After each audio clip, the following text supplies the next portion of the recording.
Hello මේ අපේ 9 වෙනි වීඩියෝ එක. අපි මේ වීඩියෝ එකේදී කතා කරන්නේ මේ Django වල තියෙන මේ Django ඇඩ්මින් පැනල් එක ගැන. එතකොට අපි කලින් වීඩියෝ එකේදී කතා කරේ Django මොඩල් ගැන. එතකොට අපි කලින් වීඩියෝ එකේදී හදාගත්ත මේ වගේ මොඩල් එකක්. ඒකේ ටයිටල් එක තිබ්බා, ඩිස්ක්‍රිප්ෂන් එක තිබ්බා, ඉමේජ් එකක් තිබ්බා. එතකොට මේ විදිහට තමයි මොඩල් එක හදලා තියෙන්නේ.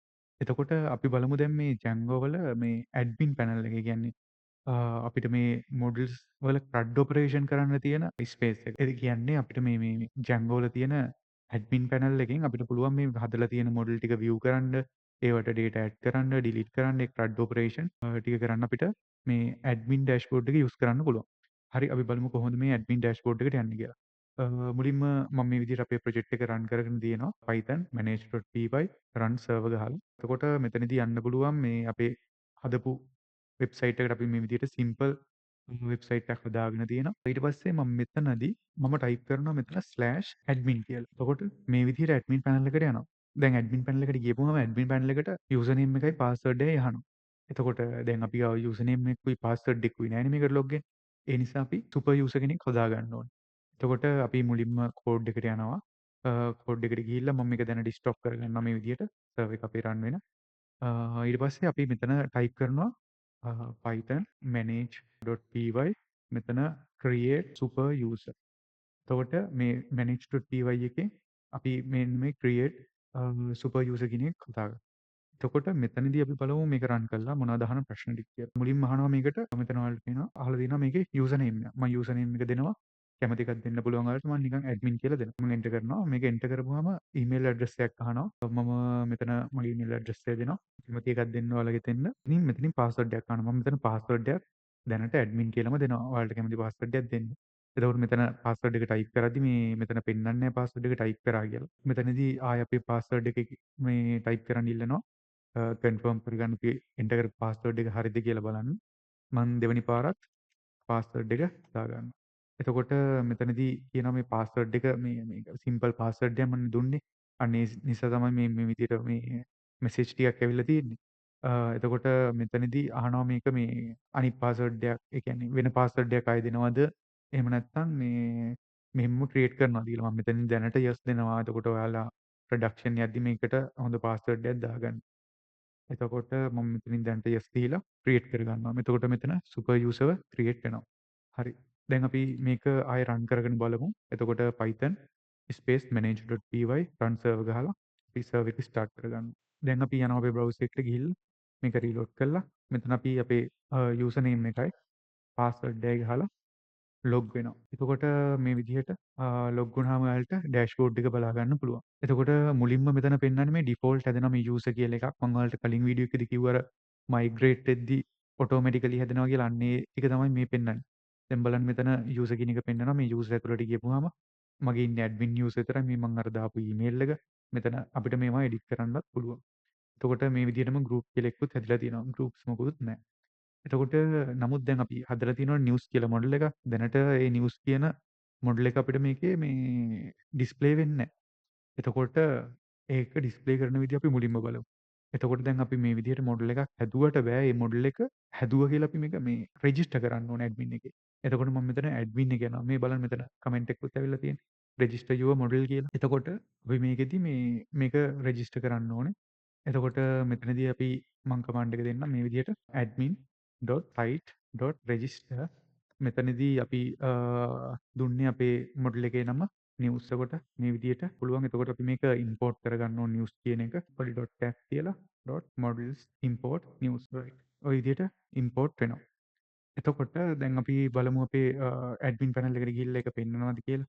රීලෝඩ් කරලා ඉන් බලන්න පුළුවන් ඔයාලට මෙතන බහුවචන. ඒ කියන්නේ මෙතන ටේබල් එකක් නෙන්නේ.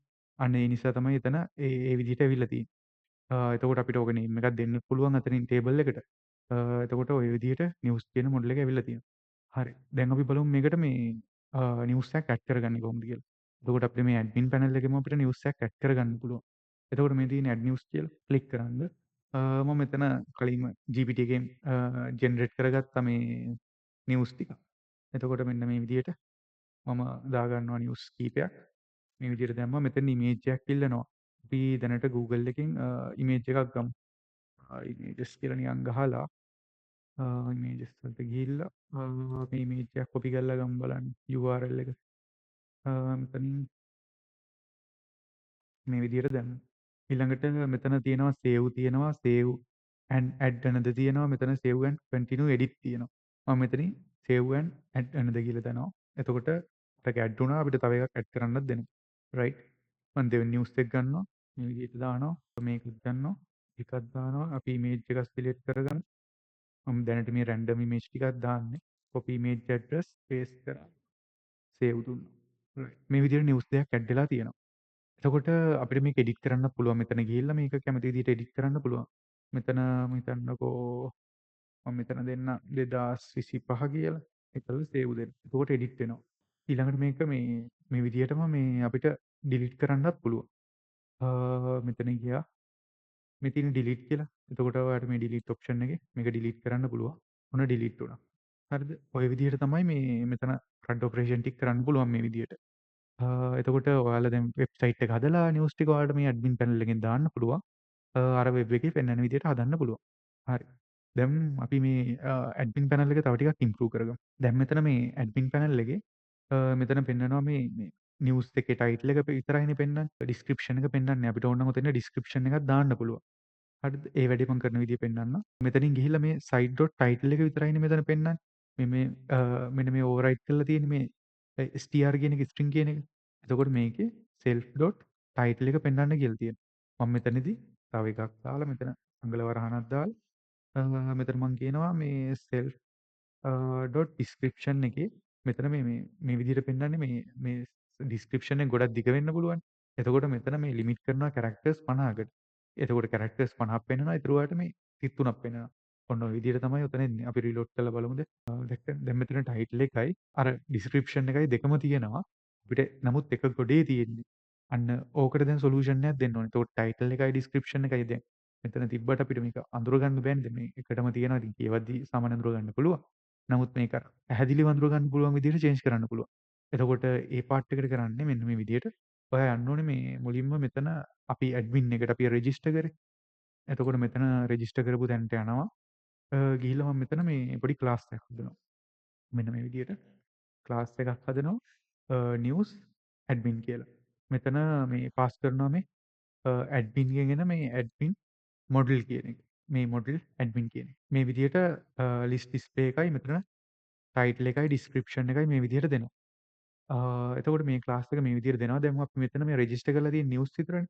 ඊට පස්සේ මම මෙතනින් කමාවක් දාලා අර උඩ හදපු ක්ලාස් එකත් මෙතන පාස් කරනවා නිවුස් ඇඩ්මින් කියලා. ඔන්න ඔය විදිහට. දැන් අපි ගිහලා රීලෝඩ් කරලා බලමු බ්‍රවුසර් එක. දැන් මෙතන පිළිවෙලට ටයිටල් එකයි ඩිස්ක්‍රිප්ෂන් එකයි පිළිවෙලට පෙන්නනවා.